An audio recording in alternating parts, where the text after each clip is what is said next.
Okay, so, yes, I am back. I'm finally back on YouTube giving you another movie review. I don't remember the last time I did this. Oh my god, that was a year ago. Jesus, oh man, I am so sorry. So anyways, I figured out what was just holding me back when it came to making YouTube videos, and it was the script.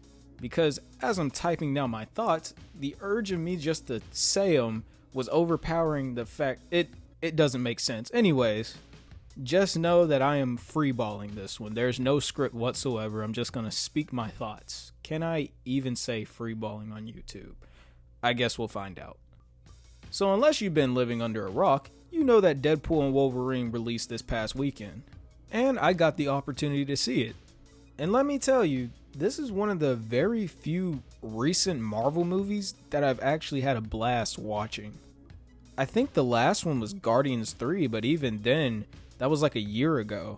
So Deadpool and Wolverine, or as I like to call it, Deadpool 3, is a super good movie. But it's not perfect. So let's go through the spoiler review and talk about why Deadpool and Wolverine is fun, but not perfect. So I guess we'll get right into it. I want to talk about this opening scene. And honestly, I just want to start it off by talking about this piece of controversy because some people are upset about how this movie handled Logan's legacy. Logan as in the movie, not the actual character yet. And for those of you guys that haven't seen the movie but are just watching this review, I don't know why. Basically, Deadpool digs up Wolverine's dead body from Logan and uses it to fight the TVA. Personally, my opinion, if anybody's gonna do this, it should be Deadpool. And I also feel like the scene itself makes up for it. I want to say that this is one of the best openings within the MCU, like ever. Because I just found it hilarious. I started dying in the theater because I just find it hilarious how he's brutally killing these TVA agents or soldiers. And then he stops and starts to break it down. Like that's peak Deadpool right there. And shout out to the dancer that's in the Deadpool suit doing the dance. I just found that, oh my god, I just found that so funny, and that really got me into the mood for the rest of the film. I swear for the whole entire duration of this movie, I had a smile on my face. And speaking of the song they used, so they used the song Bye Bye Bye by NSYNC.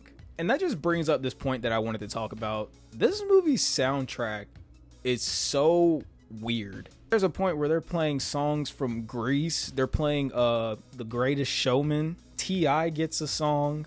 Lady in Red. Like, the soundtrack is all over the place, but I think it perfectly captures the mindset of Deadpool, who's, again, a maniac. So past the opening scene, we get to a point where Deadpool is actually introduced to the MCU, but he doesn't get to, like, the full front of it, if that makes sense. Like, he's at the bare minimums, like the start point of the MCU.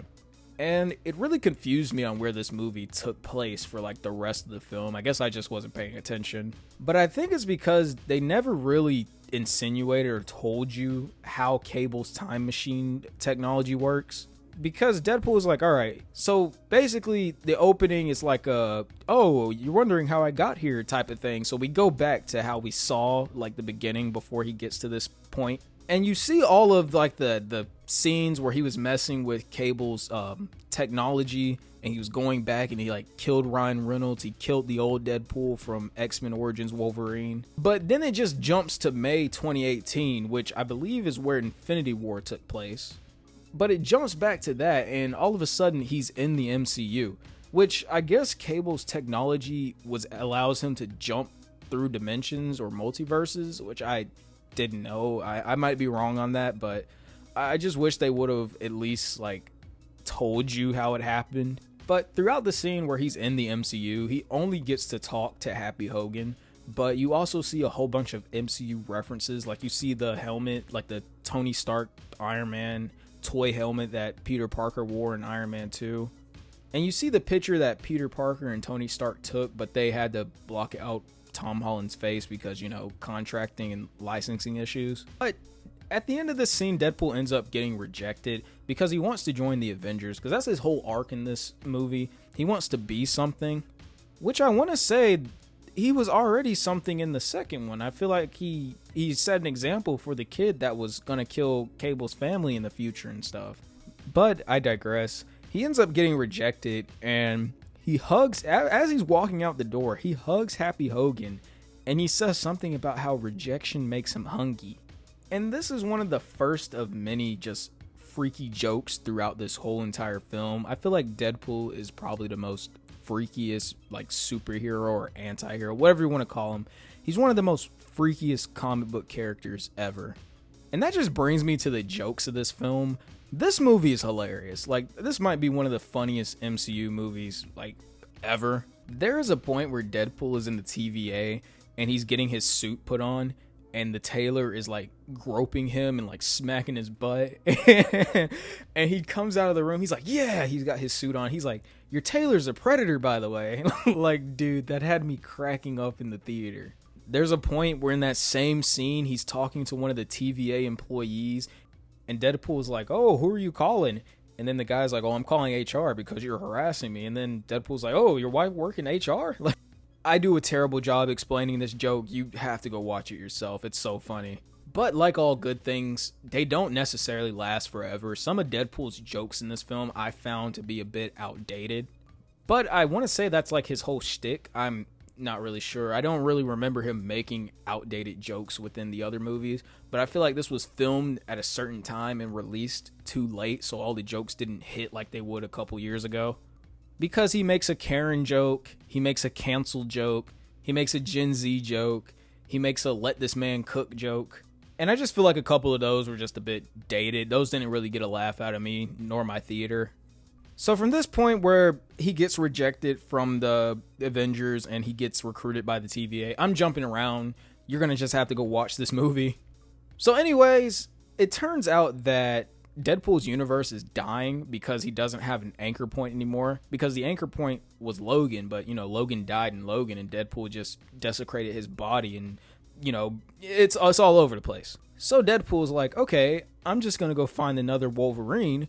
And so the guy that's talking to him, I believe his name's Paradox, Deadpool ends up breaking his nose and just leaving the TVA, when also taking one of those multiversal travel devices with him. And I basically explain all this to say that we end up getting a montage where it's just full of Wolverine cameos. Some of them are just like, what the f*** am I looking at?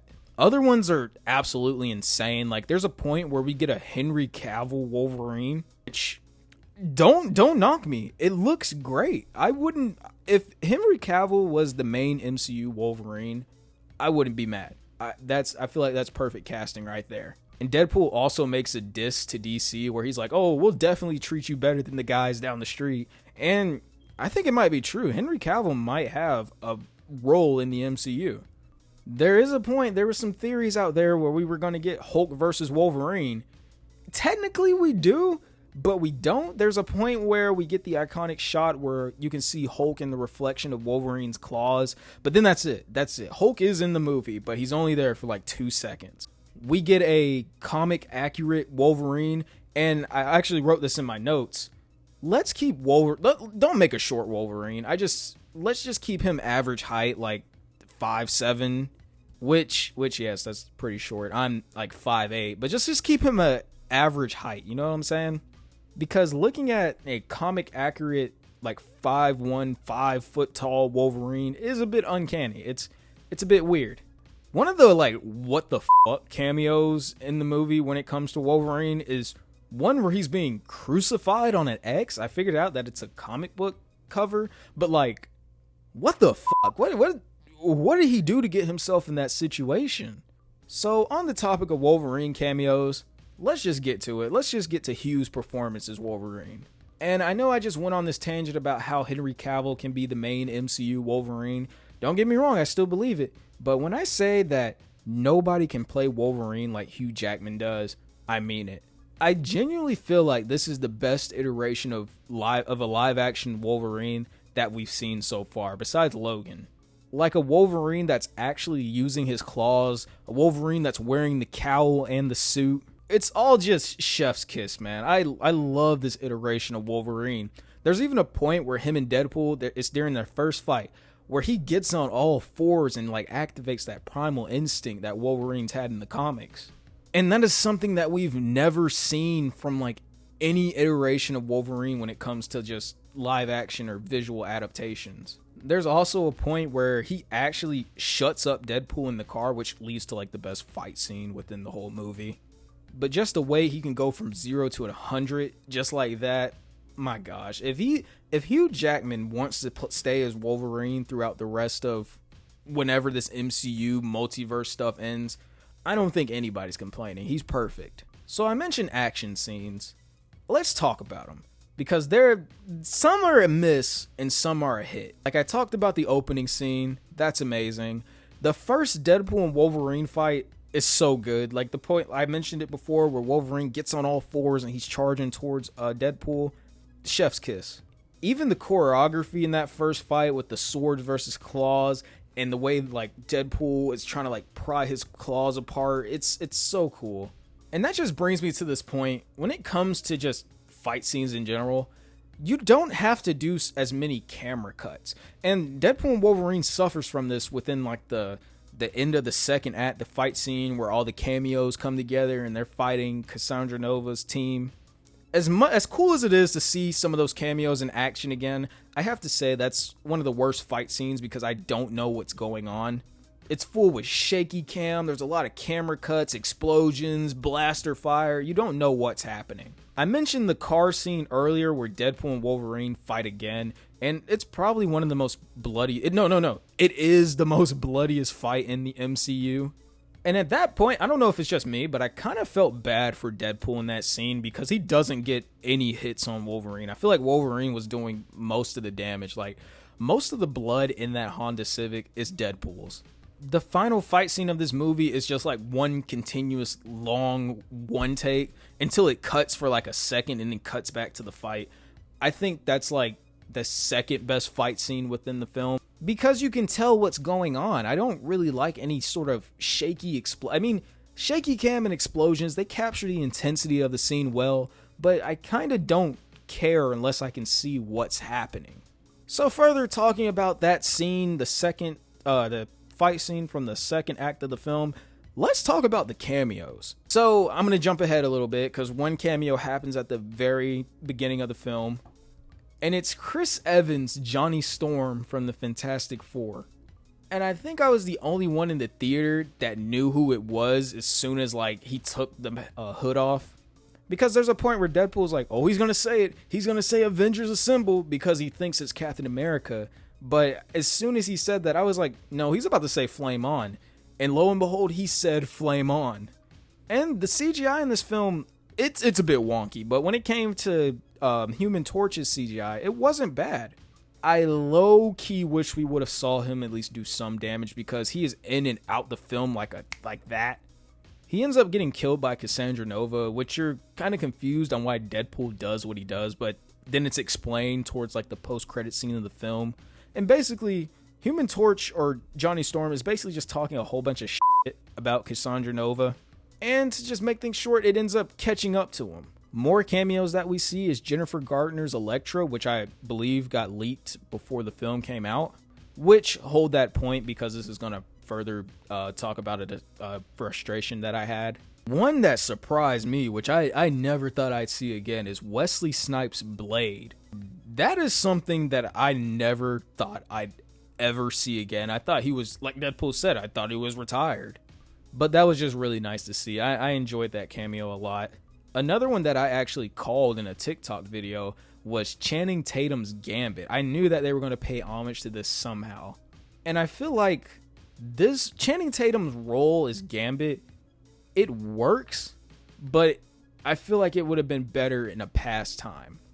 Because his accent turns on and off like, I don't know, it's so flip-floppy, and then at some points you don't understand what he's saying, and at some points you do, and Deadpool continues to make fun of this. So I feel like the movie itself knows that it's pretty bad. I can't do a patois or Cajun accent. I feel like that's one of the most hardest things to adapt when it comes to acting.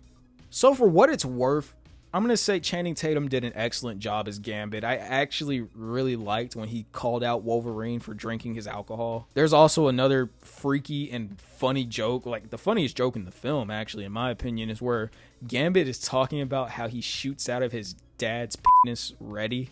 And then he says something about laying he says something about laying the buttery nuts in his mom, like his dad doing that, and then he shoots out saying, "What's up, doc?"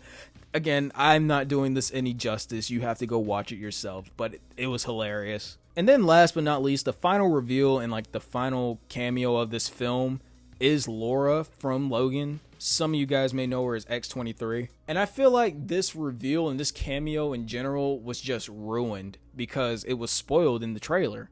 Marvel, what are we doing? Like, I just don't get how you set up her reveal in this movie to be this big jaw-dropping thing, which is in slow motion, but then spoil it a week before the movie comes out. Personally, I feel like her reveal and just her character alone would have had more of an impact of being in this film if it was just kept a secret. Especially, well, I can't speak for everyone. Some people might have known, it might have been revealed, but especially for me, because I had no clue she would be in this movie. I mean, I had an idea, but it's like the same thing with Channing Tatum's Gambit. Like, I had an idea he would be in it, but I didn't know for sure. It's like No Way Home. Like, I'm pretty sure 99.9% of us knew that Toby and Andrew were going to appear in that movie, but we didn't know for sure. But besides that, Daphne Keane did an amazing job as Laura. It really felt like she didn't miss a step. I really loved the scene where she puts on the glasses from Logan. I mean, that just shot me with nostalgia.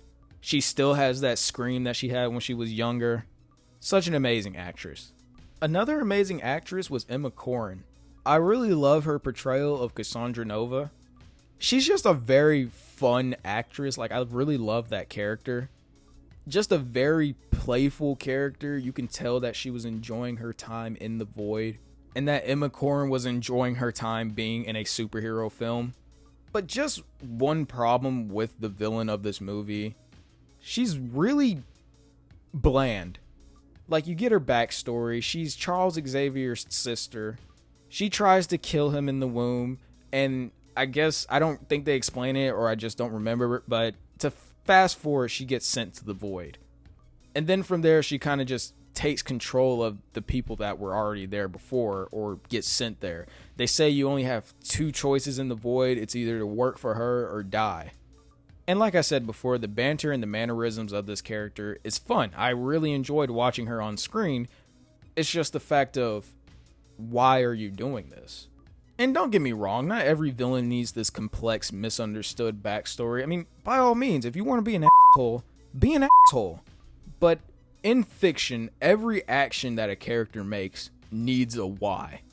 If Cassandra Nova wants to be an asshole, why is she being an asshole? And they low-key poke fun at this in the movie because Deadpool literally asked her, "Why are you like this?" And she's like, "I wish I knew." I mean, I guess I'm not going to call that bad writing.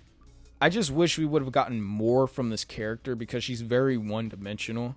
Though I really do like her finger abilities where she can like put her fingers inside someone's skull or head basically. Though the scene where she does it to Paradox looks really bad because the CGI in this film is just very, very flip-floppy.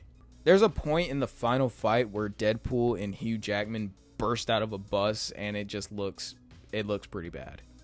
Wolverine finally puts his cowl on in this movie, but in some shots it looks a little bit weird, especially when he first puts it on, like his head grows in size. But then in the next cut of the film where you see it from the side, it's normal.